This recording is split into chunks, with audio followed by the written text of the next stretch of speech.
Welcome to the land of lord Jagannath.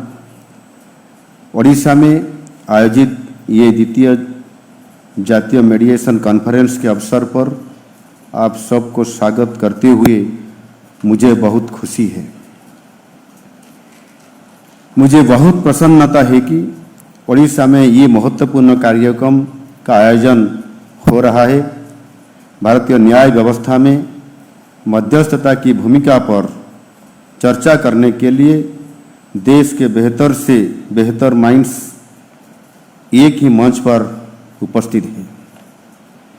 ये भारत की न्याय व्यवस्था को एक नई दिशा देगा।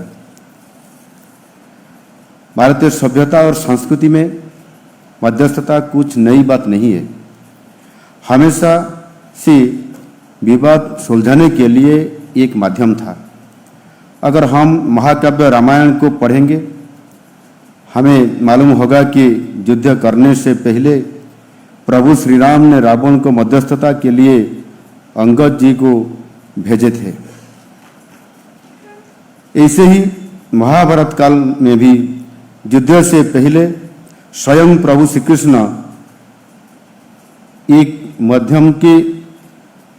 मध्यस्थ के रूप में बातचीत करने के लिए खुद गए थे। ऐसे अनेक मिसाल है जहां युद्ध की तुलना में शांति वार्ता को अधिक महत्व दिया गया है। हम सब सरपंच के बारे में जानते हैं, जो कि पंचायती राज व्यवस्था को अभिन्न अंग है। पर यह शब्द प्राचीन पंच शब्द से आया है, अर्थात गांव के 5 विद्वान व्यक्ति बातचीत के माध्यम से न्याय प्रदान करते थे। आज भी देश में विशेष रूप से ग्रामीण क्षेत्रों में ये मध्यस्थता प्रचलित है, जो सदियों से चली आ रहा है। At its core, mediation is about dialogue, not dispute.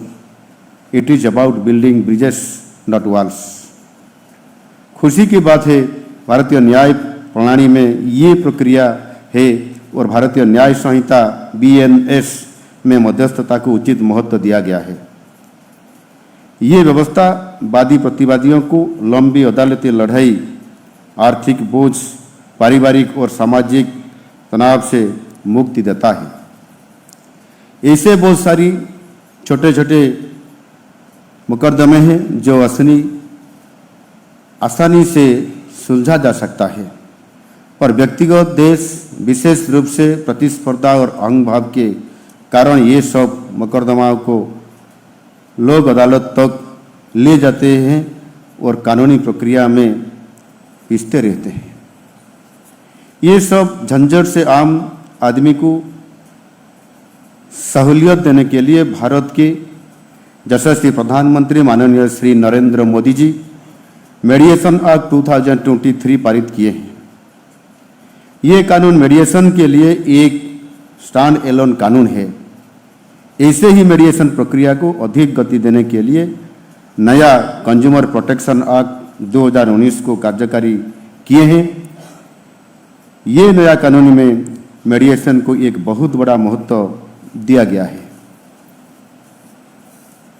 अब सवाल ये है कि अगर ये सुविधा कानूनी तौर पे उपलब्धि है, तो फिर लोग ये सुविधा क्यों नहीं अपना रहे हैं।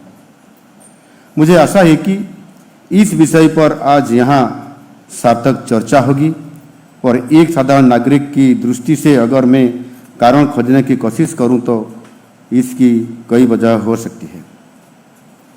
मुझे लगता है सबसे बड़ा कारण है कि वादी प्रतिवादियों को इस व्यवस्था में बहुत ज़्यादा आत्मविश्वास नहीं है।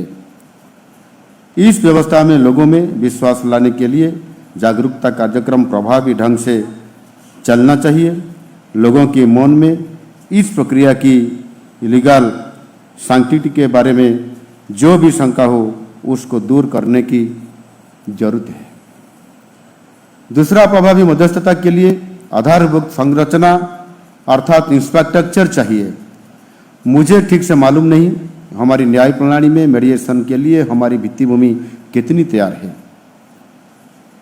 ये विषय के बारे में भी शायद आज चर्चा होगी। वहाँ ओडिशा के कानून मंत्री भी हमारा उपस्थित है। मैं आग्रह करूंगा इस विषय पर ध्यान दिया जाए। अगर जरूरत है तो माननीय उच्च न्यायालय के दिशा निर्देश में आवश्यक भित्ति भूमि की सुविधा मुहैया करा जाए।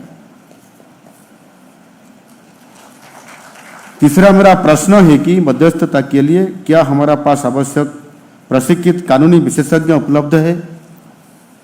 अगर नहीं है तब अच्छी भित्ति भूमि निर्माण के बाद भी मेडिएशन प्रभावी नहीं हो सकता। ये कोशिश होनी चाहिए कि कैसे गुणी और प्रतिभा से धनी मध्यस्थ इस व्यवस्था में जुड़ते हैं। हम सभी जानते हैं कि हमारी अदालतें भारी दबाव में है। देश भर में लाखों मामले पड़े हैं। न्यायाधीश और वकील निरंतर परिश्रम कर रहे हैं, फिर भी मामलों की संख्या बढ़ती ही जा रहा है। मध्यस्थता एक वास्तविक समाधान प्रस्तुत करती है। यदि इन विवादों का एक हिस्सा मध्यस्थता के माध्यम से सुलझा भी लिया जाए तो अदालतों को राहत मिलेगी। इससे भी महत्वपूर्ण बात यह है कि लोगों को न्याय अधिक शीघ्रता और सरलता के प्राप्त होगा।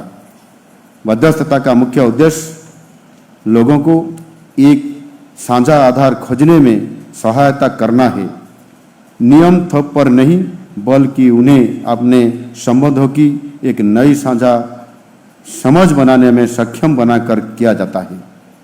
मध्यस्थता संबंधों को भी पुनर्स्थापित करती है। मध्यस्थता के 4 विशेष उपादान हैं। 4 C's अर्थात cost, effectiveness, confidentiality, control and creativity. ये चारों उपादान वादी प्रतिवादी दोनों के लिए बहुत उपयोगी है। मध्यस्थता परिवार को यथासंभव एक साथ रहने, व्यवसाय को अपनी पार्टनरशिप जारी रखने और समुदायों को सद्भाव